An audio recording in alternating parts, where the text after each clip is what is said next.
Di balik tatapan mata yang lembut dan tangan yang bisa berbicara, tersimpan jiwa yang mampu memahami kedalaman cinta, rasa kehilangan, dan bahkan kematian. Seekor gorila yang tidak hanya menguasai lebih dari 1000 kata, tetapi juga memiliki kapasitas untuk bercanda, berduka, dan menyampaikan kekhawatiran tentang nasib bumi. Kisahnya mengubah pandangan kita tentang batas-batas kecerdasan hewan dan mengajak kita merenung. Seberapa jauh sebenarnya jarak antara manusia dan saudara-saudara kita di kerajaan hewan? Inilah kisah luar biasa Koko, gorila yang mampu berbicara dengan hati dan pikirannya, melampaui batasan yang selama ini kita percayai memisahkan manusia dari makhluk lainnya. Pada tanggal 4 Juli 1971, bertepatan dengan Hari Kemerdekaan Amerika Serikat, seekor bayi gorila lahir di kebun binatang San Francisco. Ia diberi nama Hanabiko, yang dalam bahasa Jepang berarti anak kembang api. Sebuah nama yang mencerminkan hari kelahirannya yang penuh perayaan. Namun dunia akan mengenalnya dengan nama yang lebih sederhana dan penuh kasih, Koko. Saat kelahirannya, tak ada yang menyangka bahwa gorila kecil ini suatu hari akan mengubah pemahaman kita tentang kemampuan hewan secara mendalam. Tak ada yang menduga bahwa bayi gorila ini akan mampu berkomunikasi dengan manusia, menyampaikan perasaannya, dan bahkan memberikan pelajaran tentang kemanusiaan. Koko terlahir di tengah dunia yang belum siap memahami potensinya. Di era itu, gorila masih dianggap sebagai makhluk yang lebih rendah dari manusia, tanpa kemampuan berpikir kompleks atau merasakan emosi yang dalam. Pandangan ini akan segera berubah, berkat kehadiran Koko dan orang-orang yang melihat potensi luar biasa dalam dirinya. Masa kecil Koko tidaklah mudah. Tak lama setelah kelahirannya, ia jatuh sakit dan harus dipisahkan dari ibunya untuk mendapatkan perawatan medis intensif. Sebuah langkah yang diperlukan untuk menyelamatkan nyawanya, namun membawa konsekuensi yang menyakitkan. Ketika akhirnya dipertemukan kembali, ibunya menolaknya, sebuah trauma awal yang akan memengaruhi perjalanan hidupnya. Ditinggalkan sendirian di antara gorila yang tidak ia kenal, Koko kecil mencari penghiburan dalam hal-hal sederhana. Satu-satunya sumber kenyamanan baginya adalah boneka gorila yang ia peluk seperti ibu sendiri. Di pelukannya, ia mencari rasa aman selama tahun-tahun awal yang penuh kesepian. Sebelum dipindahkan ke Stanford, Koko tinggal di kandang sementara yang sempit di kebun binatang. Tempat itu sangat minim rangsangan dan hanya memperparah rasa sepinya. Lingkungan terbatas ini tidak memberikan stimulasi yang diperlukan untuk perkembangan kognitif optimal bagi makhluk secerdas Koko. Namun, takdir tampaknya punya rencana luar biasa untuk gorila kecil yang kesepian ini. Kehidupannya akan segera berubah dengan cara yang tak pernah terbayangkan sebelumnya. Pada tahun 1972, seorang mahasiswi pascasarjana dari Universitas Stanford bernama Dr. Francine Penny Patterson memperhatikan Koko.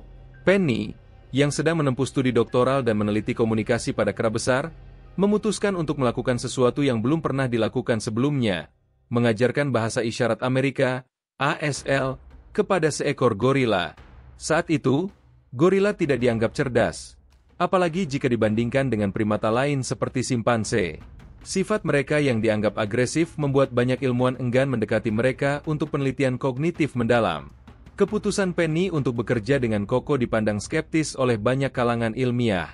Namun, Penny melihat sesuatu yang spesial pada mata Koko yang besar dan ekspresif. Ia melihat potensi yang belum tergali, kecerdasan yang menunggu untuk dibebaskan. Penelitian pionir Penny bukan hanya menantang pandangan saat itu tentang kecerdasan gorila, tetapi akhirnya mengubahnya secara total. Proyek yang awalnya direncanakan hanya berlangsung 4 tahun sebagai bagian dari disertasi doktoral Penny berkembang menjadi studi seumur hidup. Hubungan antara Penny dan Koko tumbuh dari sekadar subjek penelitian menjadi ikatan mendalam yang akan bertahan lebih dari 4 dekade. Tahap awal pelatihan bahasa isyarat Koko penuh tantangan. Biasanya, pengajar bisa membantu membentuk gerakan tangan murid dengan cara menyentuhnya langsung. Tapi Koko tidak mengizinkan siapapun menyentuhnya. Masih trauma dari pengalaman dipisahkan dari ibunya. Karena itu, Penny harus menggunakan pendekatan berbeda, yaitu dengan menunjukkan setiap isyarat bersama benda yang berkaitan, berulang kali. Metode ini membutuhkan kesabaran luar biasa, tetapi Penny berkomitmen untuk memberikan waktu yang dibutuhkan Koko untuk belajar dengan caranya sendiri. Meskipun proses awalnya lambat, Koko menunjukkan kemampuan belajar yang luar biasa. Tidak seperti simpanse yang cenderung meniru, gorila seperti Koko belajar dengan cara mandiri. Ia sering memodifikasi isyarat atau bahkan menciptakan gerakan baru sendiri, menunjukkan kreativitas dan pemahaman mendalam tentang konsep yang diajarkan. Saat bingung dengan perintah, Koko menunjukkan tanda-tanda berpikir mendalam, seperti manusia yang sedang merenung. Kadang-kadang ia membuat isyarat untuk dirinya sendiri, seolah sedang berbicara pada diri sendiri untuk memproses informasi, perilaku yang sangat mirip dengan proses kognitif manusia. Isyarat pertama yang dipelajari Koko adalah minum, yang ia tunjukkan dengan menyentuhkan satu jari ke bibir dan menekuk jari lainnya. Sebuah awal sederhana yang kemudian berkembang menjadi kosakata yang luar biasa kaya. Seiring waktu, hubungan antara Koko dan Penny menjadi sangat erat, dibangun atas dasar kepercayaan dan komunikasi. Koko kemudian dipindahkan dari kebun binatang ke laboratorium khusus di dalam trailer di kampus Stanford. Di sana ia memiliki ruang sendiri, tetapi juga bisa bebas bergerak, termasuk ke area tempat tinggal Penny. Di dalam trailer ada kandang untuk alasan keamanan, tetapi hampir tidak pernah digunakan karena tingkat kepercayaan yang telah terbangun. Pada usia 3 tahun, Koko telah menguasai sekitar 200 isyarat dalam bahasa isyarat Amerika, ASL. Kemampuannya tidak hanya terbatas pada menyebutkan benda, tetapi ia juga bisa menyampaikan emosi dan mengomentari apa yang ia lihat di sekitarnya. Jika Anda menikmati kisah luar biasa ini, klik tombol suka dan berikan komentar Anda beserta kota asal Anda di bawah video ini. Dukungan Anda membantu kami terus menghadirkan cerita-cerita inspiratif tentang hubungan luar biasa antara manusia dan dunia hewan. Misalnya, ketika melihat gambar seekor kera yang akan mandi sesuatu yang tidak ia sukai, Koko membuat isyarat, "Saya menangis." Begitu juga ketika melihat gambar kuda dengan tali kekang, ia langsung membuat isyarat, "Kuda sedih gigi," menunjukkan empati dan pemahaman terhadap kondisi makhluk lain. Salah satu hal paling luar biasa dari kemampuan komunikasi Koko adalah selera humornya. Suatu kali, ia dengan lucunya menyebut dirinya burung baik dan mengklaim bisa terbang. Lalu kemudian mengungkapkan bahwa ia hanya bercanda, menunjukkan pemahaman tentang konsep humor dan kemampuan untuk membuat lelucon. Dalam kejadian lain yang penuh canda, Koko menarik rambut Penny, lalu meminta maaf dengan bahasa isyarat sambil tertawa, menunjukkan bahwa ia sadar sedang berbuat nakal namun menikmati keisengannya. Ia memahami bahwa tindakannya mengejutkan Penny, dan justru itulah yang membuat situasi tersebut lucu baginya. Peristiwa-peristiwa ini menunjukkan bahwa Koko memiliki apa yang disebut para ilmuwan sebagai theory of mind, kemampuan untuk memahami bahwa makhluk lain memiliki pikiran dan perasaan yang berbeda dari dirinya. Ini adalah bentuk kecerdasan sosial tingkat tinggi yang sebelumnya dianggap hanya dimiliki oleh manusia. Koko juga sering bermain permainan peran dengan boneka-bonekanya, memperlakukan mereka sebagai anak-anaknya. Ia menunjukkan imajinasi yang kaya, menciptakan skenario dan interaksi yang rumit. Kemampuan bermain simbolik ini merupakan tanda lain dari kecerdasan kognitif yang maju. Kecerdasan linguistik Koko sangat mengesankan. Saat ia menemui benda yang tidak dikenalnya, ia menciptakan istilah baru dengan menggabungkan kata-kata yang sudah ia ketahui, menunjukkan pemahaman mendalam tentang fungsi bahasa. Misalnya, ia menyebut cincin Penny sebagai gelang jari, yang cukup masuk akal karena bentuk cincin memang mirip gelang kecil. Kreativitasnya dalam menamai benda tidak berhenti di situ. Ia menyebut topeng sebagai topi mata, dan cangkir kosong dengan isyarat, minum tidak. Kemampuan untuk membuat kata baru ini menunjukkan bahwa Koko memahami prinsip dasar pembentukan bahasa dan bisa mengaplikasikannya secara kreatif. Koko juga menunjukkan kemampuannya dalam mengelompokkan konsep secara spontan. Ia pernah menyebut angsa sebagai burung air tanpa diajarkan sebelumnya, dan menyebut es krim sebagai permen dingin. Kejadian-kejadian ini membuktikan bahwa penggunaan bahasa oleh Koko bukan sekadar hafalan, melainkan pemahaman mendalam tentang makna dan hubungan antar konsep. Para kritikus sering mengatakan bahwa kemampuan Koko hanyalah hasil dari pelatihan intensif, seperti hewan sirkus yang melakukan trik. Namun, spontanitas dan kreativitas dalam penggunaan bahasanya sulit dijelaskan jika itu hanya hasil latihan sederhana. Koko tidak sekadar meniru bahasa manusia, ia benar-benar menggunakannya sebagai alat komunikasi. Meskipun ada pihak yang meragukan dan menganggap kemampuannya sebagai hasil pelatihan layaknya sirkus, interaksi Koko menunjukkan adanya fungsi kognitif yang lebih dalam. Saat sendirian, ia sering mengadakan percakapan bahasa isyarat panjang dengan bonekanya, dan mencoba berkomunikasi lewat isyarat dengan hewan lain. Bahkan benda mati menunjukkan tingkat proses berpikir yang sulit dijelaskan hanya sebagai hasil latihan. Berdasarkan beberapa penilaian IQ, Kecerdasan Koko diperkirakan berada di kisaran 70 hingga 90 poin. Meskipun angka ini di bawah rata-rata IQ manusia, angka tersebut sangat tinggi untuk seekor hewan, menegaskan keistimewaan kecerdasannya dalam dunia satwa. Koko juga menunjukkan kemampuan menggambar yang setara dengan anak-anak usia prasekolah. Ia sering menggambar mainan kesayangannya dan lingkungan sekitarnya. Gambar-gambarnya memiliki elemen yang bisa dikenali, bukan hanya coretan acak, menunjukkan kemampuan representasi visual yang maju. Daya ingatnya juga luar biasa. Koko bisa mengingat orang, tempat, dan peristiwa dari masa lalunya dengan detail yang mengagumkan. Ia mengenali peneliti yang pernah bekerja dengannya bertahun-tahun sebelumnya, dan bahkan mengingat rasa makanan yang pernah ia coba sekali di masa lalu. Lingkaran sosial Koko tidak terbatas pada manusia. Ia berinteraksi dengan Michael, gorila lain yang juga mempelajari bahasa isyarat. Belakangan, Endume bergabung, menjadikan mereka pasangan gorila pertama yang menggunakan bahasa manusia untuk berkomunikasi satu sama lain. Interaksi mereka bukan sekadar percakapan sederhana. Misalnya, Koko pernah menunjukkan kekesalannya secara langsung dengan menyebut Michael, kotor jahat toilet, setelah ia merusak boneka favorit Koko secara tidak sengaja.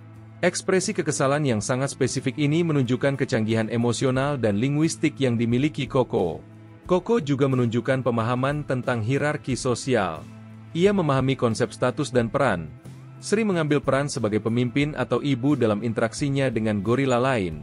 Ia juga bisa mengubah perilakunya berdasarkan siapa yang berinteraksi dengannya, lebih lembut dengan anak-anak dan lebih formal dengan orang asing. Perilaku sosial Koko tidak hanya terbatas pada spesiesnya sendiri. Ia menunjukkan ketertarikan dan kepedulian terhadap berbagai makhluk hidup, dari kupu-kupu kecil hingga anjing besar. Namun, tidak ada yang lebih memperlihatkan kapasitas Koko untuk membentuk ikatan emosional yang mendalam daripada hubungannya dengan kucing. Bagian paling menyentuh dari kehidupan Koko adalah kasih sayangnya terhadap anak kucing. Pada ulang tahunnya tahun 1984, ia mengungkapkan keinginan yang unik. Ia meminta seekor anak kucing sebagai hadiah ulang tahun. Ketika ditanya apa yang ia inginkan, Koko dengan jelas memberi isyarat kucing, menunjukkan bahwa ia memiliki keinginan spesifik. Para pengasuhnya memperkenalkannya pada beberapa anak kucing liar untuk dipilih. Koko dengan cermat memeriksa satu persatu, seperti seseorang yang mencari hewan peliharaan sempurna. Akhirnya, ia memilih seekor anak kucing abu-abu kecil tanpa ekor yang ia beri nama All Ball. Nama yang mencerminkan penampilan kucing itu yang bundar seperti bola. Koko merawat All Ball seolah-olah itu adalah anaknya sendiri. Ia menggendongnya dengan lembut di punggung, memeluknya dengan penuh kasih, dan bahkan mencoba menyusuinya. Meskipun tubuh Koko jauh lebih besar, ia sangat hati-hati agar tidak melukai sahabat kecilnya itu, menunjukkan pengendalian diri dan kelembutan yang luar biasa. Penny dan timnya terkejut melihat kelembutan yang ditunjukkan Koko terhadap makhluk kecil itu. Gorila, yang sering digambarkan sebagai makhluk kuat dan agresif, menunjukkan kapasitas untuk kasih sayang yang mendalam. Hubungan Koko dan All Ball menghancurkan stereotip tentang gorila dan menunjukkan kemampuan mereka untuk membentuk ikatan emosional yang kuat. Sebelum kita melanjutkan, saya mohon Anda untuk menyukai video ini dan berlangganan channel kami. Dukungan Anda sangat berarti bagi kami. Jika Anda penasaran dengan kisah mengharukan Koko selanjutnya, tekan tombol suka dan subscribe di channel kami. Terima kasih banyak. Sayangnya, di akhir tahun yang sama, All Ball secara tragis melarikan diri dari kandang dan tertabrak mobil. Kedalaman kesedihan Koko setelah kehilangan All Ball membuat para ilmuwan paling berpengalaman sekalipun terkejut. Saat diberitahu kabar menyedihkan itu, Koko awalnya duduk diam, seolah tidak percaya. Lalu ia mulai mengeluarkan suara pelan seperti erangan suara duka yang biasa dikeluarkan gorila saat berduka. Ia membuat isyarat kesedihan, alisnya mengerut penuh duka, dan berulang kali memberi isyarat sedih dan buruk, sambil menekan tangannya ke pipi, gerakan yang berarti tidur. Berkali-kali ia memberi isyarat tidur kucing, berusaha menerima kenyataan bahwa sahabatnya telah tidur untuk selamanya. Setelah kecelakaan tragis All Ball, Penny melihat Koko menunjukkan perilaku yang mirip dengan manusia yang sedang menangis. Selama beberapa hari, ia kehilangan minat pada aktivitas biasanya dan terus-menerus membuat isyarat sedih. Dalam masa berkabung, Koko juga tidak terlalu tertarik pada makanan dan menjadi lebih menyendiri, jelas menunjukkan betapa dalamnya rasa kehilangan yang ia alami. Duka Koko menyorot kecanggihan emosional yang dimiliki gorila, kemampuan untuk membentuk ikatan, merasakan kehilangan, dan menjalani proses berkabung. Seiring waktu, Koko mulai menerima anak-anak kucing lain seperti Smokey dan Lipstick dalam hidupnya, dan terus menunjukkan kemampuan merawat makhluk kecil dengan penuh kasih sayang. Meskipun ia membentuk ikatan dengan kucing-kucing baru, ia tidak pernah melupakan Old Ball, sering membuat isyarat tentangnya ketika melihat foto-foto lama. Tahun-tahun berikutnya, Koko terus menambah anggota keluarga kucing peliharaannya. Pada ulang tahunnya yang ke-44, ia menerima 2 anak kucing yang kemudian ia beri nama Miss Black dan Miss Grey. Berdasarkan warna bulu mereka, sekali lagi menunjukkan kemampuannya untuk mengkategorikan dan memberi label sesuai karakteristik fisik. Rekaman yang memperlihatkan Koko merawat kedua anak kucing ini dengan penuh kelembutan menyentuh hati banyak orang di seluruh dunia, menjadi viral dan memperlihatkan sifat lembutnya. Bahkan setelah bertahun-tahun, kemampuan Koko untuk membentuk ikatan emosional dengan makhluk lain tetap mengharukan dan menginspirasi banyak orang. Selain kecerdasannya, Koko juga dikenal karena kepribadiannya yang unik dan multidimensi. Ia menunjukkan berbagai minat, preferensi, dan kadang-kadang perilaku yang kontroversial. Salah satu hal yang menarik adalah ketertarikannya terhadap dada manusia. Ia sering menggunakan bahasa isyarat untuk mengungkapkan rasa ingin tahunya tentang bagian tubuh ini. Perilaku ini sempat memicu kontroversi pada tahun 2005, ketika 3 pengasuhnya mengklaim bahwa mereka ditekan untuk menuruti permintaan Koko menunjukkan dada mereka. Insiden ini menjadi pengingat tentang kompleksitas bekerja dengan makhluk secerdas Koko, yang memiliki keinginan dan ketertarikan sendiri yang kadang berbenturan dengan norma manusia. Meski ada perdebatan, kesadaran diri Koko yang luar biasa tak terbantahkan. Ia lulus tes cermin pada usia 19 tahun, langsung mengenali bayangannya sendiri, sebuah pencapaian langka di antara gorila, yang biasanya mengira pantulan di cermin adalah gorila lain. Kemampuan ini menunjukkan tingkat kesadaran diri yang tinggi, yang sebelumnya dianggap hanya dimiliki oleh manusia dan beberapa primata tingkat tinggi lainnya. Koko sering menghabiskan waktu melihat dirinya sendiri di cermin, memperbaiki penampilannya, atau membuat ekspresi wajah membuktikan bahwa ia memiliki tingkat pengenalan diri yang tinggi. Ia juga menunjukkan kesadaran akan penampilan dirinya, kadang memberi isyarat jelek saat melihat foto dirinya yang tidak ia sukai. Dalam kehidupan sehari-hari, Koko menunjukkan preferensi dan ketertarikan yang sangat manusiawi. Ia sangat menyukai film, dengan Tea with Mussolini sebagai film favoritnya. Ia juga senang menonton televisi, terutama acara Mr. Rogers' Neighborhood, sebuah acara anak-anak yang terkenal dengan kelembutannya. Ketika Fred Rogers, pembawa acara tersebut, bertemu dengan Koko, ia langsung mengenalinya dari televisi. Koko menunjukkan kasih sayangnya dengan memberi isyarat cinta dan menyentuh sweater Rogers dengan lembut, sebuah interaksi yang mengharukan bagi semua yang menyaksikannya. Saat waktu tidur, Koko senang mendengarkan cerita dengan 3 babi kecil sebagai favorit sepanjang masa. Ia menunjukkan reaksi yang sesuai pada bagian-bagian berbeda dari cerita, seperti ketakutan ketika serigala muncul, membuktikan pemahamannya terhadap alur narasi dan emosi yang terkandung dalam cerita. Adegan emosional dalam film sangat mempengaruhi perasaannya. Ketika melihat adegan perpisahan di Tea with Mussolini, Koko akan berpaling agar tidak terlalu sedih. Begitu juga dengan film Jurassic Park, yang meninggalkan kesan kuat sampai-sampai ia menjadi takut pada mainan dinosaurusnya setelah menonton film itu, menunjukkan kemampuannya untuk mentransfer emosi dari representasi visual ke objek nyata. Seiring dengan meningkatnya ketenarannya, rasa penasaran publik terhadap kepribadian Koko juga semakin besar. Foto mengharukan Koko bersama Old Ball pernah menjadi sampul National Geographic dan menjadi salah satu gambar paling ikonik yang pernah ditampilkan majalah tersebut, menarik perhatian dunia terhadap kapasitas emosional gorila. Banyak selebriti datang mengunjungi Koko, tertarik pada kepribadiannya yang luar biasa dan ingin menyaksikan sendiri kemampuan komunikasinya. Mereka sering terkejut dengan kemampuan Koko untuk berinteraksi secara bermakna, jauh melampaui ekspektasi mereka tentang perilaku gorila. Salah satu pertemuan paling mengesankan adalah dengan aktor Robin Williams. Dalam video pertemuan mereka yang tak terlupakan, keduanya terlihat tertawa bersama. Koko mencoba memakai kacamata Williams, mengajaknya bercanda, dan membuat ekspresi lucu menunjukkan kemampuannya untuk berinteraksi secara santai dan menyenangkan dengan orang baru. Kecocokan antara Koko dan Williams terlihat jelas, mungkin karena kepribadian Williams yang hangat dan humoris. Dalam hitungan menit, Mereka terlihat seperti teman lama, berbagi tawa dan sentuhan lembut.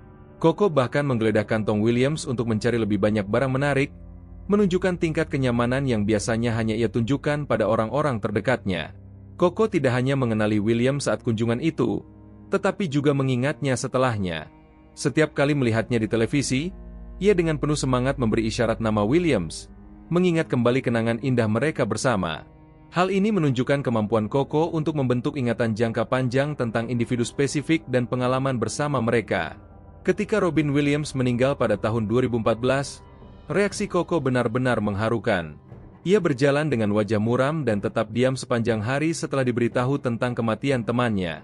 Para pengasuhnya di Gorilla Foundation melihat Koko memberi isyarat, menangis, dan sedih. Tanda bahwa ia sedang berduka, dan ini berlangsung selama beberapa hari. Ia juga menjadi lebih pendiam dan kurang komunikatif, sesuatu yang tidak biasa bagi Koko yang biasanya sangat ekspresif. Ia bahkan melewatkan waktu makan selama beberapa jam, menunjukkan kondisi batin yang dalam, penuh perenungan. Para pengasuhnya mencatat bahwa perilakunya mencerminkan pemahaman yang mendalam terhadap kehilangan, menunjukkan bentuk duka yang sangat mirip dengan manusia. Kemampuan Koko untuk merasakan dan mengekspresikan kesedihan atas kematian Robin Williams menyoroti sekali lagi kedalaman emosional yang dimiliki gorila. Ini bukan reaksi sederhana terhadap perubahan rutinitas, melainkan respons yang kompleks terhadap pemahaman bahwa seseorang yang ia kenal dan sayangi telah pergi selamanya. Di luar kemampuannya dalam bahasa isyarat, Koko juga menggunakan komputer khusus yang dirancang untuk mengubah simbol ketika menjadi kata-kata yang diucapkan, yang semakin memperluas kemampuannya dalam berkomunikasi. Ia belajar mengoperasikan versi sederhana keyboard dan mencocokkan simbol dengan benda atau konsep. Bakatnya juga mencakup banyak hal lain. Ia mahir menggunakan pena, memilih makanan dari menu kertas, serta membuat gambar dan simbol sederhana.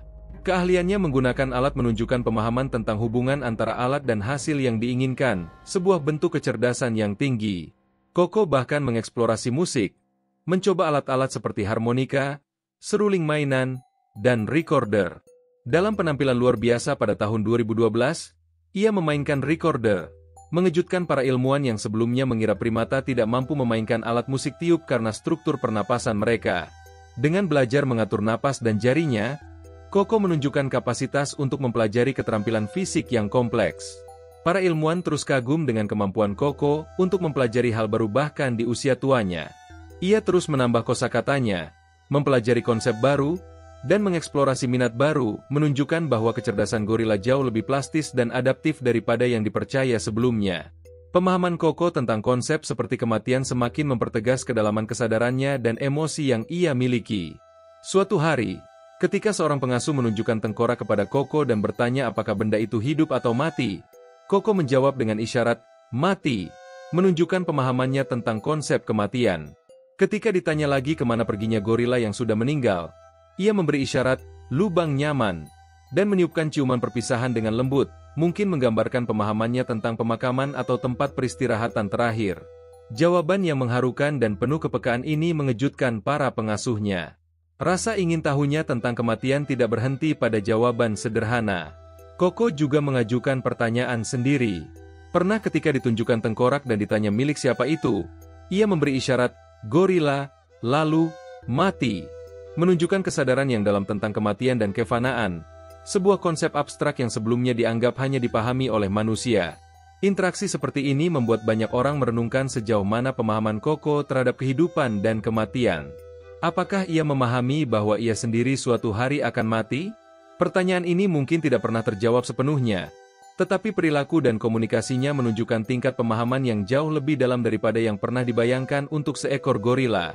Di tahun-tahun terakhir hidupnya, Koko mengambil peran sebagai pendukung lingkungan hidup, menggunakan posisinya yang unik untuk mendorong manusia agar lebih peduli terhadap bumi dan semua makhluk yang hidup di dalamnya. Melalui video-video yang dibagikan oleh Gorilla Foundation, Koko menyampaikan pesan tentang pentingnya menjaga planet ini. Suatu kali, ia memberi isyarat pesan yang menghantui, "Alam melihat kamu," yang membuat banyak orang mulai memikirkan ulang dampak mereka terhadap lingkungan. Tampaknya Koko merasa memiliki tanggung jawab bukan hanya untuk dirinya sendiri, tapi juga untuk saudara-saudaranya di alam liar, yang terancam kepunahan karena aktivitas manusia. Koko meninggal dengan tenang dalam tidurnya pada tanggal 19 Juni 2018, Hanya beberapa hari sebelum ulang tahunnya yang ke-47, ia menghadapi beberapa masalah kesehatan akibat usia seperti radang sendi dan gangguan pernapasan. Namun, ia tetap dirawat dengan penuh cinta oleh para pengasuh yang telah menemaninya sepanjang hidup. Malam sebelum kepergiannya, Koko menjalani hari yang damai dan tertidur dengan tenang, tanpa menunjukkan tanda-tanda kesakitan. Kepergiannya diratapi oleh banyak orang di seluruh dunia, yang telah mengikuti kisah hidupnya selama puluhan tahun dan terinspirasi oleh kecerdasan dan kelembutannya. Gorilla Foundation, lembaga yang mendedikasikan diri pada penelitian dan konservasi, menyampaikan dalam pernyataan mengenangnya, warisan Koko akan terus hidup, membentuk pemahaman kita tentang kemampuan emosional dan kognitif gorila. Dan memang, dampak dari kehidupan Koko terus terasa hingga saat ini, mengubah cara kita memandang kecerdasan hewan dan hubungan kita dengan mereka. Sebelum meninggalkan dunia ini, Koko menyampaikan pesan yang mendalam dan penuh perenungan, yang menunjukkan pemahamannya terhadap kerumitan sejarah manusia dan hubungan kita dengan lingkungan. Ia menyampaikan, "Saya gorila, saya bunga, hewan, saya alam. Manusia Koko cinta bumi, Koko cinta. Tapi manusia tidak bijak. Koko menangis. Perbaiki bumi, bantu bumi. Alam mengamati kamu. Terima kasih." Di hari-hari terakhirnya, Koko sering menunjukkan perasaan cinta dan ketenangan dengan memberi isyarat cinta dan gorila baik, seolah menenangkan dirinya sendiri dan orang-orang di sekitarnya. Keberadaannya menjadi salah satu contoh paling luar biasa dari komunikasi lintas spesies, menunjukkan kemampuannya menjalin hubungan emosional dan intelektual yang sangat dalam dengan manusia. Jika kisah ini menyentuh hati Anda, jangan lupa tekan tombol subscribe, beri like dan aktifkan notifikasi Anda. Bagikan kepada seseorang yang mungkin terinspirasi oleh kisah luar biasa tentang kemampuan dan kecerdasan hewan ini. Dukungan Anda ini membantu kami menghadirkan lebih banyak cerita penuh makna. Konten seperti ini akan terus kami bagikan di Cerita dari Balik Mata. Jadi pastikan Anda tetap mengikuti kami. Terima kasih sudah menyimak. Sampai jumpa di video berikutnya.